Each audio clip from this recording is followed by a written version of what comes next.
ladies and gentlemen, our final keynote speaker this morning is Mr. John Ellis, Global Technologist and Head of the Developer Program at Ford Motor Company. Mr. Ellis is tasked with expanding Ford's broadened strategy of integrating mobile technology into the vehicles. He oversees a team of developers and engineers responsible for creating the connected car and striking the right balance between embedded and off-board technology so that drivers can seamlessly extend their mobile lives into their vehicles. During the most of his career, John worked for Motorola, where he held key leadership positions in engineering, product management, software and services, marketing, and strategy. While there, John participated in developing, marketing, and selling Motorola's mobile software and services, the software developer ecosystem, and industry-leading open source software program. For the past 15 years, John has been the managing director of Ellis & Associates, the management consulting firm that he founded in 1997. The firm has expanded its reach over the years and currently offers expertise in international businesses and culture, open sources, and product management. Here to give us this morning an insight into Ford's perspective and how transportation has evolved and the future of mobility. Mesdames et messieurs, ladies and gentlemen, please welcome on stage Mr. John Ellis, please.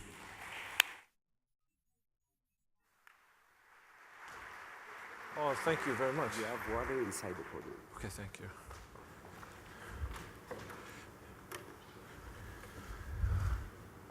Bonjour. Good morning.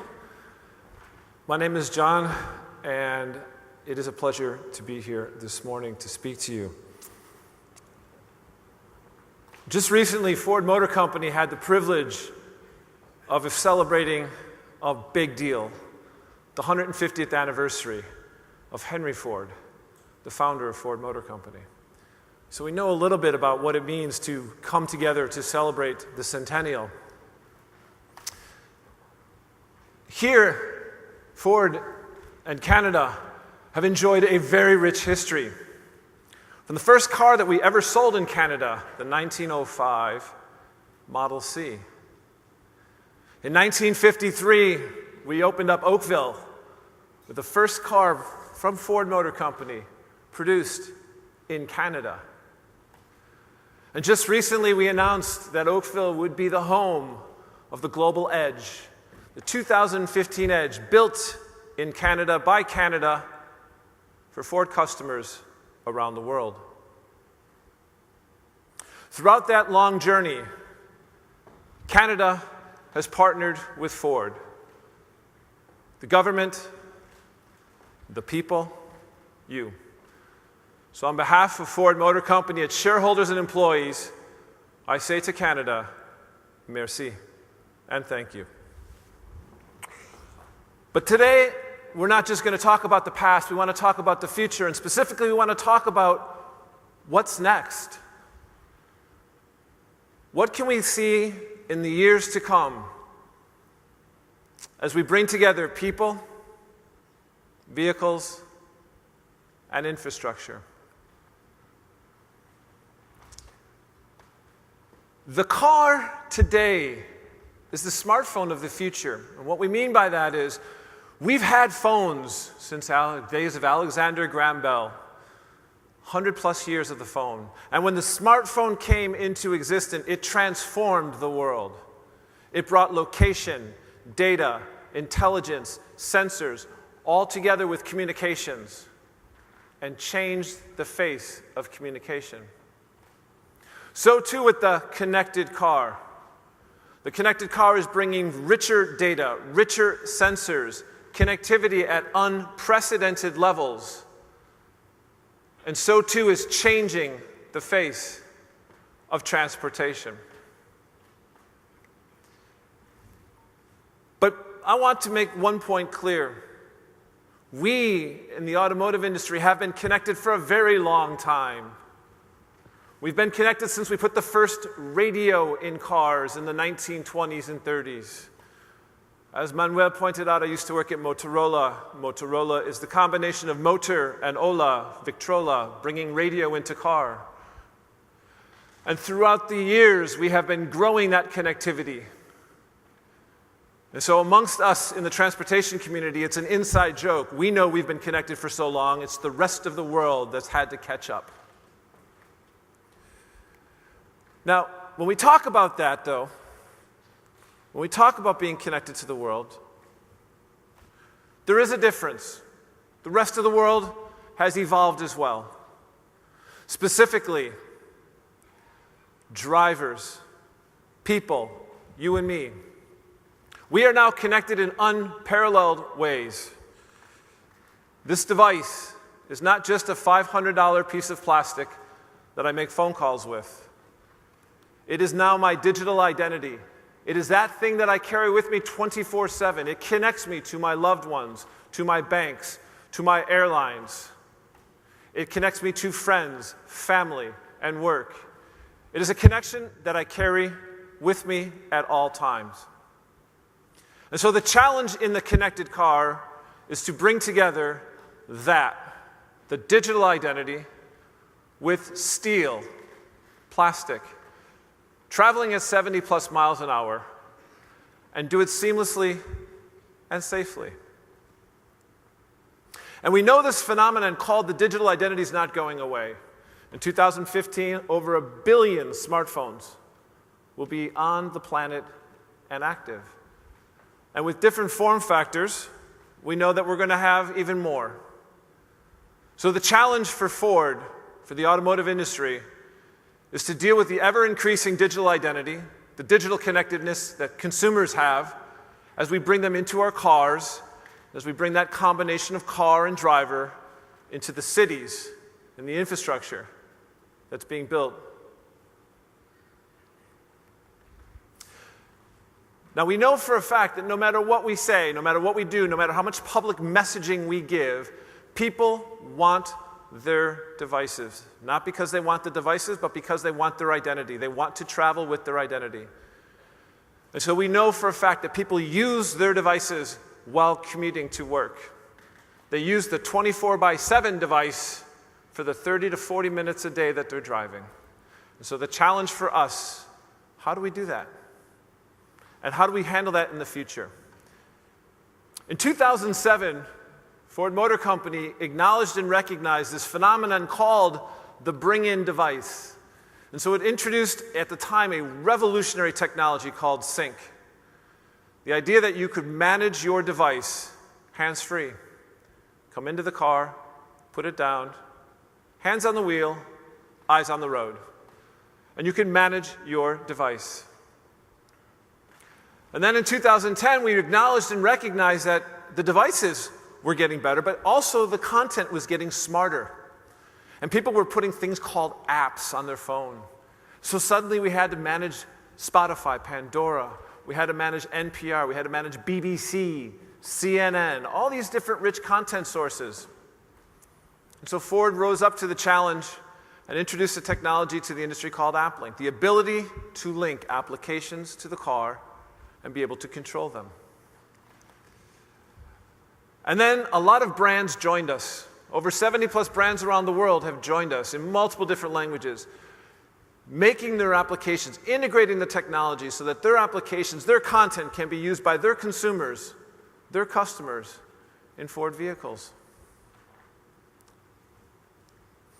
And Ford acknowledged and recognized that if we were to actually make a difference in the world, if we were to really change the face of driving moving forward, we'd have to make it available to everybody. And so in 2013, we took the entire collection of what we called AppLink, all the software, all the intellectual property, all the how-tos, the tooling, everything, packaged it up, and we open sourced it. We contributed it to the automotive industry at large. And it's hosted a project called Genevi, which is an open source organization by automotive personnel developing open source software solutions for the automotive industry. And then Ford took the unprecedented step to say that we would only develop in public from now on with and respect to this technology. No more private builds. For those of you who do software, no more private behind-the-scene builds. Nothing private. Everything would be done in public. Everything would be done in open. Everything could be seen by you and me in open. And we rebranded our solution from AppLink to Sync AppLink. And the technology is Smart Device Link. We're going to talk a little bit more about that and what that means for our future. What I want to show you is that we're committed to this technology. We're committed to this into the millions of vehicles. It is rolling out worldwide. Soon to come to Canada. We're working through messaging and working through how we deliver. But it's coming worldwide, and the message that we give to developers around the world is that no matter where you're from, you can build software that can be consumed by any customer on any vehicle anywhere in the world. You don't have to be a Canadian developer building for Canada. You could be a Canadian developer building for the US, building for France, Australia, China. It's exceptionally powerful. In 2013, Bill Ford, the great-great-grandson of Henry Ford, spoke at Mobile World Congress. For those of you not familiar, Mobile World Congress is the largest telecommunications conference in the world. It's hosted in Europe. Today, the hosting location is Barcelona. And at this time, 2013, Bill Ford was speaking because Ford was the first ever automotive company to be at the show. And Bill quoted Alan Mulally, who at the time was CEO, saying, "It makes sense that Ford's at this show because we build the biggest mobile device you will ever buy." And at this show, Bill talked about his great-great-grandfather's dream to open the roads to all mankind, to allow car ownership for everyone, to allow every person the opportunity and experience to go from point A to point B. And he pointed out that his great-great-grandfather would be exceptionally pleased because there are over 1 billion cars on the road today. However, we also know that there will be between 2 and 4 billion cars on the road by 2050. So for those of you who drive on a regular basis and are already saying, "Oh my, congestion," it's just going to get worse. And so the question that we asked ourselves is, what do we do? And we put forward this blueprint for mobility, outlining the next 25 years of how we get from point A today to point B tomorrow. And there's the standard stuff in there, in-car sensors, semi-autonomous driving, smart infrastructure, single unified transportation network. But there's also a little key message at the very bottom. Smart Device Link, software. Software that helps us connect smart bring-in devices to our vehicles that allows us to do very cool, very sexy things.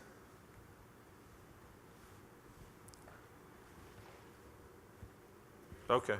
Oops. But the question that ultimately still comes up, with 4 billion vehicles on the road,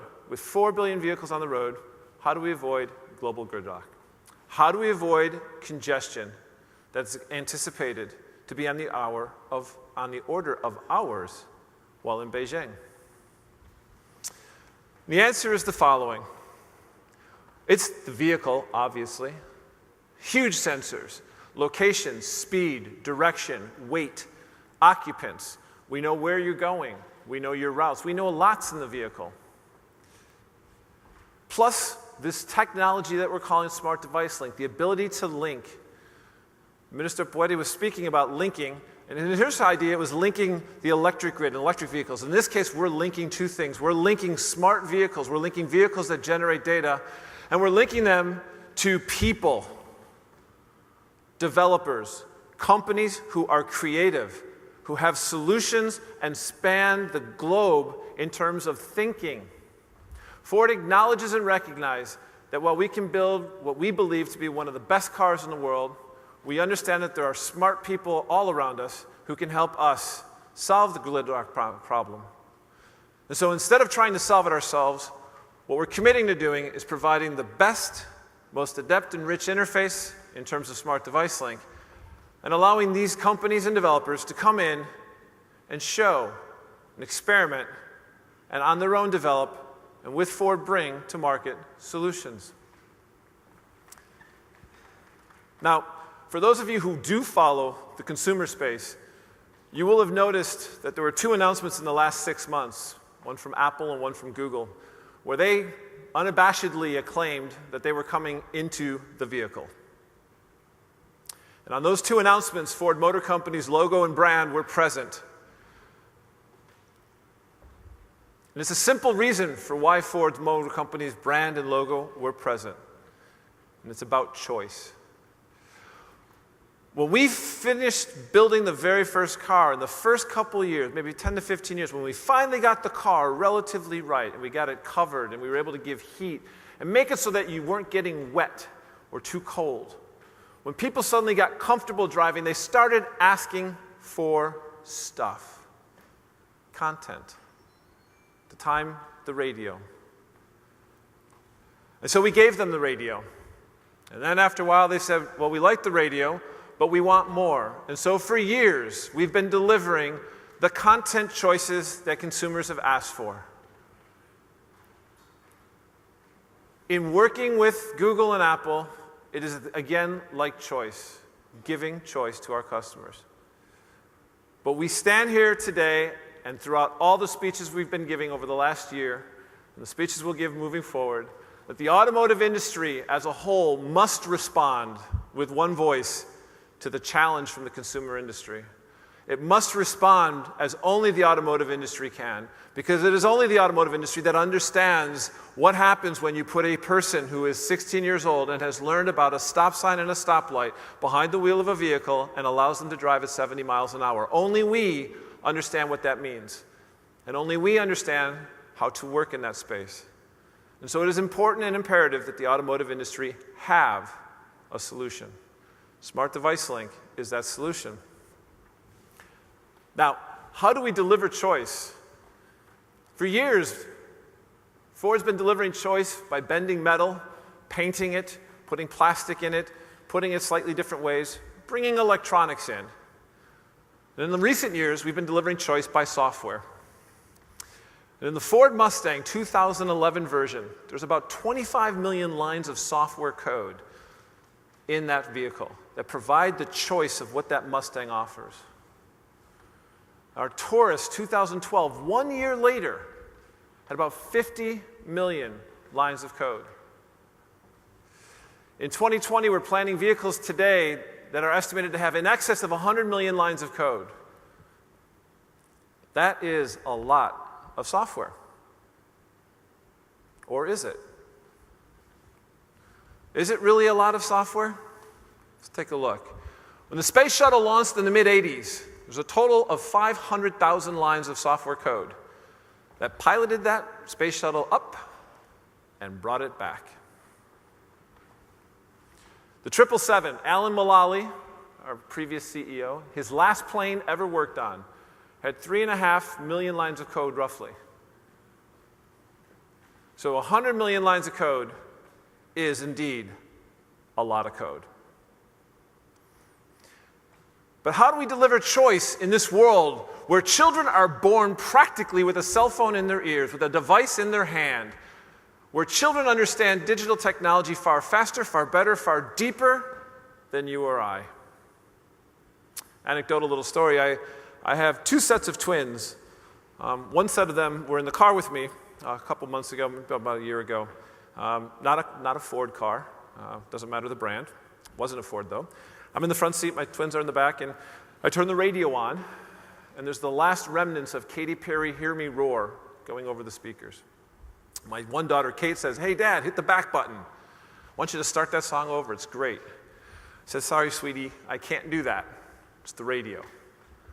She's like, no, Dad, really, there's a back button, you can hit it, and the song will start all over again. I'm like, honey, I hear you, but no, I can't, it's radio. My daughter Kira turns and says, "Dad, seriously? Open Pandora, put Katy Perry in, it will open the channel, first song comes up, we do it with Mom all the time." I'm like, guys, I love you and I hear you. You can't. This is what they call radio. And in radio, you listen to what they tell you to listen to. And they were silent for a little bit. And then Kate says, well, that's stupid. About 30 seconds later, Kira turns and says, don't worry, Daddy can fix it. He works in software. And I was so proud of that. I'm like, oh my God. Because you see, in my car, they're right. I can do that. I can hit a back button and restart the music. I can hit it. And so the question that we face, look around you. How do we build solutions that consumers want when those consumers are born like that? 3 different devices. They understand technology so much more intimately than we do. How do we do it? And the answer, again, simply is we give you data, we open the vehicle, we make software on there that allows for access to that, and then we give the really, really smart software development people the opportunity to go and do that, to go and build that choice, to provide that choice. Now, if we were to do that, what are some of the cool things that you could actually do? On the far left-hand side, that's an example of some of the vehicle data that's available today to developers. It's a subset. In the center are services that are available today. You all may have seen the Weather Channel's weather, INRIX's traffic. At the very top, the IFTTT, or IFTI as they call it, is a service that allows for the web to bring together multiple different services and create something new, to aggregate. So today, right now, what can we do with the vehicle? Well, we can do if a child drives within 1 mile of school, we can say, hey, great, send me a message, send me a text message that the child or the parent or whomever has gotten there. Ford has a function called My Key, which is a way to personalize the vehicle. We allow you to actually, as a parent, it was designed specifically for parents, that if you wanted to give your child a key fob, you could, and that key fob could be programmed such that when the child entered the car would behave differently. Example, we would not allow the radio to go on unless the seatbelt was put in. We could limit the volume of the radio. We could limit the speed of the vehicle. So we have this opportunity to do personalization. And so the concept could be, hey, if My Key reports that we're going over the speed limit or that we're going over some limit, send myself a note so that I can speak to my child at night to talk to them about very good driving behavior. If my fuel economy falls below a number or rises above a number because of my driving behavior, pop it onto social graphs, my Facebook, my Google+, my Apple account. Let the world know how well I'm doing. If the oil light should come on, go ahead and schedule me at the next available opportunity at my preferred dealership. If the temperatures outside is going to fall below or is below, go ahead and remote start the vehicle to my desired temperature X minutes before I'm supposed to leave, so that when I leave, the vehicle is perfectly warm and ready. If I'm driving and I see traffic congestion, route me or suggest that I leave earlier. Now, we've been talking about this for years. I can remember at Motorola talking about the smart vehicle and the smart infrastructure. And at the time, the mindset was that it was very much the automotive industry's responsibility to deliver smart infrastructure, smart car. Ford's call to our colleagues, Ford's call to the industry is that it really is a challenge for the automotive industry to make available what it knows best. The infrastructure, absolutely. Safe, secure, solid vehicles, absolutely. But moreover, the necessary software interfaces to this very rich data source to allow others to partner with us and deliver far-reaching solutions that provide for connectivity and that allow customers to bring that digital identity in that they always have with them and express it in their life. I'm fond of telling my folks that the best way to predict the future is to create it. On behalf of Ford Motor Company and shareholders, I thank you for your past involvement with Ford as we've journeyed to becoming one of the preferred automakers in the world. And I welcome you to come and create the future with us. Send us your software developers. Send us your smart companies. Help work with us to bring smart connectivity from the future to the past with the power of software. Again, on behalf of Ford Motor Company, it's been a privilege and honor to share with you your 100th anniversary. I thank you very much for that honor. Together, we will allons plus loin. Merci.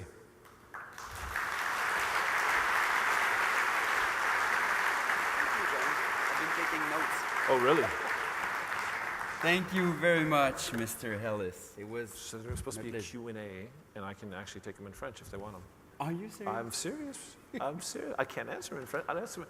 Oh, Mr. Poetti is not here. I'll answer them in Italian. Oh, no, in Italian? In Italian. You're going to be very disappointed. Okay. Seriously. No. Okay. You have a wonderful day. Thank you. Actually, I think there's supposed to be Q&A. Go ahead, go ahead. No, yeah, so there's, I mean, in theory, there is supposed to be Q&A. I am open for Q&A. If there are, you can give it to me in English or French. John, I have a mic. Okay. I have a mic here. If someone wants to speak, ask a question.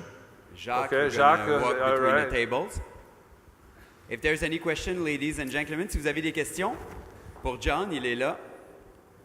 So, any question, ladies and gentlemen, just Any raise your question? hand. Wow. Look at that.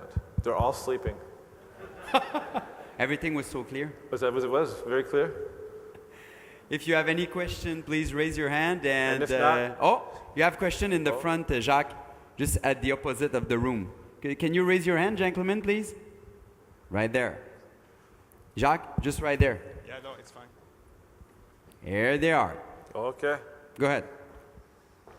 Hi there. Thanks very much for your presentation. I'm Tom Ooman from Transport Canada. I have a question with respect to your views on the role of government in developing the transportation solutions of the future. What's your vision? Is government just in the way, or is government a contributor?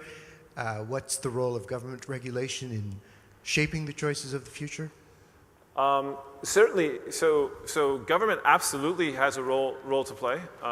Certainly from the standpoint of today, I mean, the reason why we don't have as many accidents as we possibly could is because there's rules of the road, and people learn the rules, and those rules are brought to us by government. Government faces the same challenges that I just laid out there as we're trying to figure out how we build, right? Government is being forced to evolve quicker and faster than it has in the past. And so the challenge that role faces is how best to administer a sense of equality and a sense of sharedness, because we're talking about shared resources, whilst understanding all this rapid technology. And it's a huge challenge, one that Ford recognizes, and we spend a lot of time working with respective legislators around the world to talk about what the technology can do and what it can't do. I think quite simply, some of the biggest issues that I think we want to address with government is education on what the vehicles can do, on what is happening with this consumer device and sort of the things that are on there, and then what can happen when we bring the two together, and how do we best handle that, and how do we best bring that to ensure safety for all.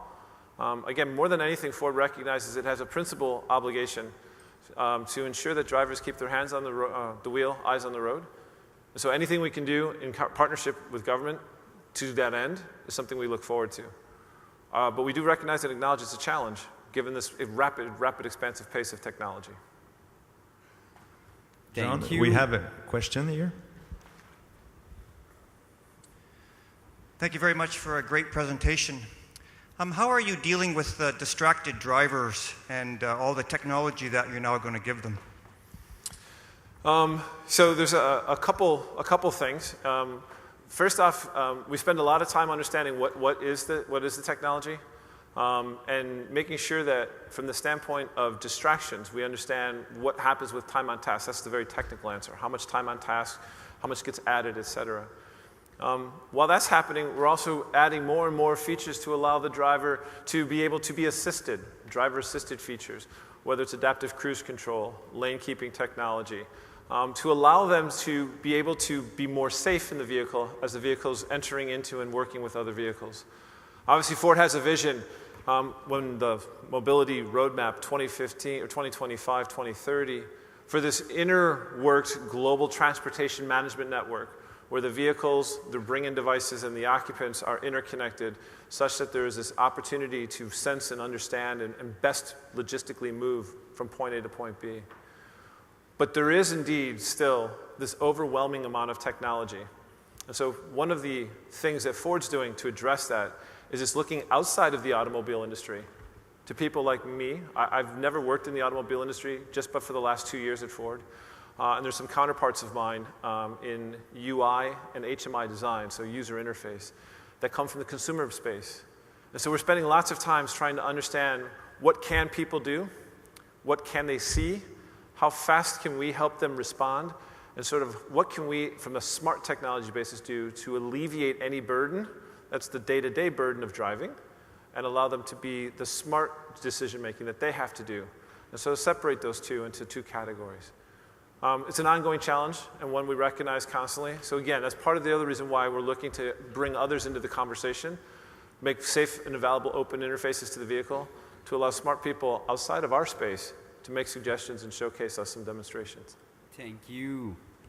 Any other questions, ladies and gentlemen? Right Yes. here, right here. Good morning. Could you provide some comments on the timing of the coming of fully autonomous vehicles? I'm sorry, could you repeat that? The timeline what? The coming of fully autonomous vehicles. The timeline for coming of a truly autonomous vehicles. So Ford's approach to autonomous vehicles, Ford believes that there is for the much foreseeable future a role for the driver and for a person to be in the driver's seat piloting the vehicle. That said, we acknowledge and recognize the outside forces that are moving quickly in this space. Other companies are showing how they could potentially make a vehicle become autonomous. So Ford's response to that is twofold. One, we participate in the dialogue and the conversation. We're active in the discussions. We're meeting with our counterparts, whether they're the OEMs, Google, whether it's regulatory bodies, whether it's associations like yourself, to participate in the conversation, to understand what that means, to understand how does autonomy actually truly work, to understand both the technology, but moreover, the societal impact, the ramifications for insurance companies, the ramifications for commerce, what happens and how does that work. And so from that standpoint, when we see the technology and the societal things, technology probably will move fast, and certainly we'll see vehicles, in fact we're seeing them today, vehicles in very constrained environments being able to drive autonomously. But from the standpoint of ubiquitous, completely outdoors, completely unattended, happening such that when you push the button the vehicle shows up, you're way beyond 2040, 2050 timeframe. And a lot of that has to do with the societal issues, the regulatory issues that Ford Motor Company looks forward to working with you as an association, with the governments and others. We acknowledge it's coming. We know it's happening. We're working diligently to get there. Meanwhile, we're working to take what we think is going to be in the future and make it available today in pieces and parts to make the driving today easier and simpler and safer. Thank you. And we have another question right here. Well, thank you very much for a very interesting presentation. So I understand that the doubling and tripling of cars around the world, that's probably mostly in increasing motorization in developing countries. But in urban centers in Canada, I think, I'm in the public sector, I think it scares us a little bit to think about the doubling or tripling of cars on our roads. And we also look at trends like millennials not adopting the car the same as baby boomers. What do you have in store in terms of mobility as a service or more demand response services without relying necessarily on the vision for autonomous vehicles, but looking at the business models that are emerging? Yeah, so it is it's almost it's a shame. People associate autonomy with the future, and it's great, but there's so much more that we could do, so that's a good question. Ford's active in car sharing. We're looking and exploring, what does car sharing look like? If the world is a sharing economy, which is the new tagline, and if we understand that millennials and major megalopolises, cities, are not going away, in fact, they're increasing and growing. The future trend is to move out of the rural and into the city. And then with the issue of parking and all, we understand that sharing is going to be a core key concept. And it's sharing or use as need be, right? Whatever that might be. And so we have that model today, rental cars. But they're a little challenged because the rental cars are at places where people don't necessarily get to, airports or others. So the question is, how do we take what we know that we know sharing works, we know it works. So how do we handle that? What do we do? And so there's a couple different things we're looking at. One is we're looking at how do we build the car to be a sharing thing. So how do we make the car today, which is difficult, to be a consumer choice for everybody? How do we make it be a consumer choice for the world? Because you would use a car, I would use a car, and we each have different preferences. So part of that's what we were talking about this morning, this software solution to being able to bring your identity in. And so as we begin to look at our vehicles 15, 16, 17 to 20 in the sharing economy, what more can we do to be able to allow you to bring customization into the vehicle at use? Number two, what are the sharing models? So is it that we work with Avis Budget Group, or do we work with Enterprise and others to help disperse them? Do we recognize and acknowledge that there is a different way to lease the vehicle? So do we look at leasing? And each of these aspects, either from a regulatory, a technology, or from a marketing perspective, is looking deep into it to understand the impact. Understand the impact from a manufacturing facility, but to also understand the impact from a traffic management facility.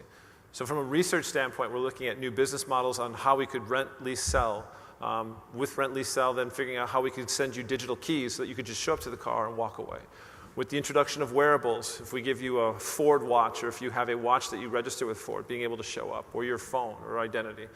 So there's a number of things that we're looking at to try and figure out and explore, and then moreover, we're having conversations with people. But Ford understands that buying the car today, that model is going to go away. We know that. What we don't know is exactly where it's going to go, and so part of these conversations, part of our idea with the software technology is to open up that platform and dialogue. We acknowledge and recognize that we don't have all the answers, but we do know that as an automotive company, we have to be present, because unlike any other device you buy, our device can be driven at 70 plus miles an hour, which has challenges. Thank you very much, John. Do we have time for maybe one more question? Maybe one? Yeah, right here. One last question. One last question, oh boy. Thank you. Yeah, hello, Vincent from WBS Montreal. What is your position to administration who want to ban application like Uber? You know, in San Francisco they're very open to it, and here in Montreal they're trying to ban it. And so, I'm sorry, so what's the Uber? Yes, and what's the question? What is your position? Oh, yeah, okay. Sorry, so my personal position, I like it. It's fantastic. I'm a technology guy. I think it's wonderful. Certainly, from the standpoint of what we were talking about earlier, when the question came up about the sharing economy, it raises questions about all sorts of things. We have models that have allowed us to be able to put multitudes of different modal devices on the same roads, whether it's heavy-duty trucks, light-duty trucks, cars, bikes, motorcycles. And the way that they have been able to interoperate and work today is because of a very well choreographed set of rules and conversations between all sorts of bodies and all sorts of organizations. With the introduction of Uber, Lyft, road sharing, other mechanisms for giving rides, all of that whole space, that new economy space, it challenges the foundational elements by which we've built ourselves today. I think it is a good challenge, but it's a challenge nonetheless. And so I applaud them. I applaud them for being the first. I know they won't be the last. From Ford's standpoint, we are looking carefully at the entire model to understand how we can build better cars that fit into that model. Instead of building a car that you will buy for yourself, for your family, it's a car that you will buy to drive other people around in. So how can we build better product? And moreover, how can we work with our colleagues in the automotive industry to build better solutions that allow you to personalize those purchases? Thank you very much. John Ellis, ladies and gentlemen. Thank you very much. Thank you very much, John. Merci beaucoup.